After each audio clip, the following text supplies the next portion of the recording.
MP সাহেবে কইছেন যে একটা বড় ফিটনেস দমাইবার লাগিয়া আমার বাবা ছাড়া এখানে আর কেউ আসলা না, সমস্ত প্রশাসন ফেইল আছে। যে মারির মধ্যে হাজার হাজার মানুষ মৃত্যুবরণ করার কথা আছে, ফুদ্দুলি সাহর ইশারায়, ফুদ্দুলি সাহর মধ্যস্থতায় আল্লাহ হাজারো মানুষের মৃত্যু থেকে আল্লাহ হেফাজত করছে। এটা সমাজ সংস্কারক আসলা, সমাজের সমস্ত অন্যায়ের প্রতিবাদ তাই করছেন, দিন রে হেফাজত করার লাগে দিনের ফারাদারি করছে। ফুলতলি সাহর বৈশিষ্ট্য এটা অস্বীকার করার কোনো উপায় নাই। তাই জীবনের সূচনা লগ্নে যে আমল লইয়া, যে মতবাদ লইয়া তাই জমিনে আবির্ভূত হয়েছিল, তাই মৌত পর্যন্ত সমান স্লোগান সমান আমলও তাই বিশ্বাস হয়েছে। কিন্তু আজকের দিনে দেখা যায় এই মসজিদ মাদ্রাসাখানে আমরা গড়তাম বলে সব প্রতিষ্ঠান আজকাল নাম ইসলাম, কিন্তু আজকাল ইসলাম এক অভিন্ন রয়েছে না। আমার বাবার দালুকরাত এইবারও প্রায় 5 লক্ষ ছাত্র কোরআনে পাক এই রমজানুল মুবারকে কোরআনে পাকের লগে নিজের সম্পৃক্ত করে আসেন ফুদ্দুলি সাহর ছিল। আর কোটি কোটি মানুষ এই মাইকের আওয়াজ শুনিয়া কোরআন শরীফের লগে সম্পর্কিত রয়েছেন ফুদ্দুলি সাহর ছিল। বিশাল বাগান। এইবার শুধু শেষ জমাতো 11,000 পরীক্ষা দিচ্ছে। সুবহানাল্লাহ হইতেন। তিলে তিলে গড়ে উঠে একটা প্রতিষ্ঠান। আগামী বছর প্রায় 26,000 অ্যাপ্লিকেন্ট থাকবা শুধু সাদিস জমাতো। এত বড় বিশাল। এটা হইল আউ ইলমুন ইয়ানতাফাউ বিহি, এটা হইল গিয়ে শিক্ষার ধারাবাহিকতা রাখা যাওয়া। 3 নম্বর হইল কি ওয়ালাদুন সালিহুন ইয়াদউ লাহু, যে বেকাম অনলাইনটোর কাছে বেয়াদবের কাছে দিয়ে আওলাদ পড়াইয়া যায়নি, ইতাই মরার পরে মা বাবার ভাই ফিরিয়া যাইতো না, কইব জিয়ারত করে না যাইস নাউজুবিল্লাহ। আল্লাহ রসুলে ফরমাইছেন এমন নেক সন্তান তুইয়া যাও যে তোমার লাগে দোয়া করবে। আর দোয়ার যদি সন্তান পাইতে হয় তাহলে ও সমস্ত প্রতিষ্ঠান সিনিয়া পড়াইতে হইব, যাতে মৃত্যুর পরে এই বাচ্চা আপনার কবরের দ্বারা গিয়া কয় রব্বির হামহুমা কামা রাব্বায়ানি সগীরা। শুধু দক্ষিণ সুরমা ফেঞ্চুগঞ্জেরই প্রতিনিধি না, আমি মনে করি যে আহলে সুন্নাত ওয়াল জামাতের পক্ষে সারা বাংলাদেশের একজন বলিষ্ঠ কণ্ঠস্বর হইবা জনাবে মালিক সাহেব, আমাদের অত্যন্ত আপনজন।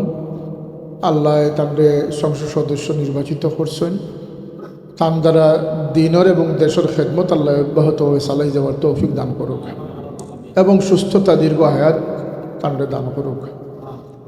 হযরত উলামায়ে কেরাম, মুসল্লিয়ানে কেরাম যারা আসছেন, আমরা সংগঠনের নেতৃবৃন্দ আসছেন, তালামিজ ইসলামী আল ইসলাম নেতৃবৃন্দ, এবং এই তৈয়ব খামাল অত্যন্ত সুনামধন্য অঞ্চল, এখানে অনেক মুরব্বিয়ান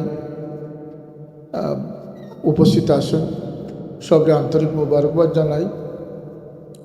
এই যে মসজিদ এবং মাদ্রাসার যে প্রস্তুতি এ পর্যন্ত সম্পন্ন হয়েছে, এটা বলতে গেলে আমরা অত্যন্ত স্নেহদৈন্য, আমার বাবার স্নেহদৈন্য, হযরত বড় সাহেবের স্নেহদৈন্য মুফতি মাওলানা রফিক আহমদ সাহেব, যাই সুদূর ইংল্যান্ডও বসবাস করিয়াও খেদমতের পাশাপাশি দেশের এই উদ্যোগ আল্লাহ তার উদ্যোগরে কবুল ফরমাকুয়া। এখানে যারা উপস্থিত আছেন বা এই অত্র এলাকাবাসী, আপনারা খেদমতে গুজারিশ, অনেক জায়গায় প্রয়োজনের তাগিদে প্রতিষ্ঠা করা হয়, গঠন করা হয়, কিন্তু দেখা যায় যে বিল্ডিং নাই, বাসবেতর গড় দিয়ে পরিচালনা হয়, জমি নাই, জমি খরিদ করার প্রয়োজন হয়।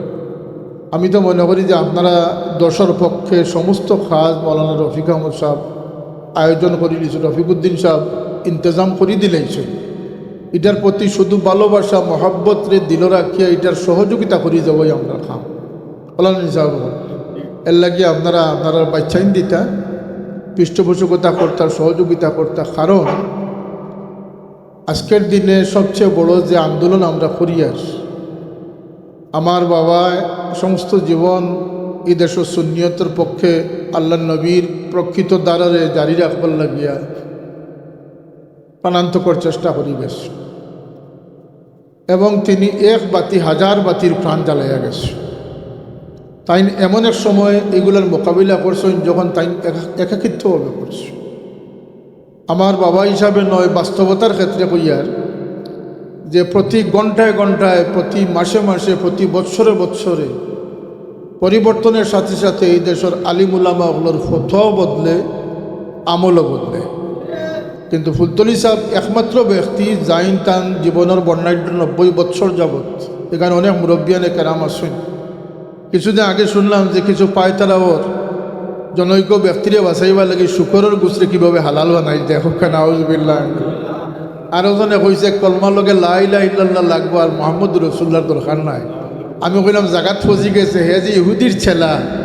ও এমপি সাহেবের জানা আছে ইহুদি যারা আছেন দুনিয়ার তারা বিসমিল্লার জব ছাড়া খায় না এবং তারা সার্বক্ষণিক আত্মতসবি রাখে, অর্থাৎ আল্লাহ তারাও মানে।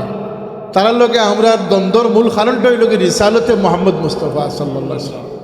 অতএব তারা বক্তব্যর আলোকে বোঝা যায় তারা খারার দালালি করবার লাগি দেশ তারা ইসলামের নামে ফতোয়াবাজি করতে আসে। এর লাগি আপনারা বাচ্চাইন যাতে আদবি হইন আখলাকি হইন। আজকের দিনে সবচেয়ে বড় জাহাদ হইল পুরানা মুসলমানের উপরে টিকিয়া থাকা। আমরা যে মুসলমানই আমরা আতইয়া পৌঁছিছে যে ধারাবাহিকতায় এটার উপরে আমরা কায়েম থাকতাম না থাকতাম না। আমরা নতুনত্ব যেটা আইব ও যে তেরাবির নামাজ ঘুমাইবার চেষ্টা করা হইব, সবাই তো মসজিদ বন্ধ করার চেষ্টা করা হইব। কারণ দুনিয়ার থাকতে মা বাপর দোয়াবদ্ধ আওলাদর লাগিয়া নিশ্চিত কবুল, আর মৃত্যুর পরে আওলাদের দোয়া মা বাপর লাগে নিশ্চিত। এটা উল্টাইয়া দেবো। আমরা বাচ্চা ইন্তরে যদি আমরা নেককার বানাইতাম পারিতে সব আমরা বন্ধ হইতো না, সব আমরা অব্যাহত থাকবো। কোরআন শরীফ পড়াইতা, হাফিজ বানাইতা, হ্যাঁ আলিম বানাইতা, এরার দ্বারা এই জমিনটি আল্লাহ উজালা রাখবো। আমি আরও অনেক কিছু কথা কোয়ার আছে, কিন্তু যেহেতু সময় আমরা সংক্ষিপ্ত, আমি মাদ্রাসা কর্তৃপক্ষ যারা দেশে থাকি মাদ্রাসা পরিচালনা করেন, মৌলানা মুফতি রফিকুদ্দিন সাহর সহপাঠী যারা আছেন, শিক্ষকবৃন্দ যারা আছেন, এলাকাবাসী আছেন, সব আন্তরিক মুবারকবাদ জানাই।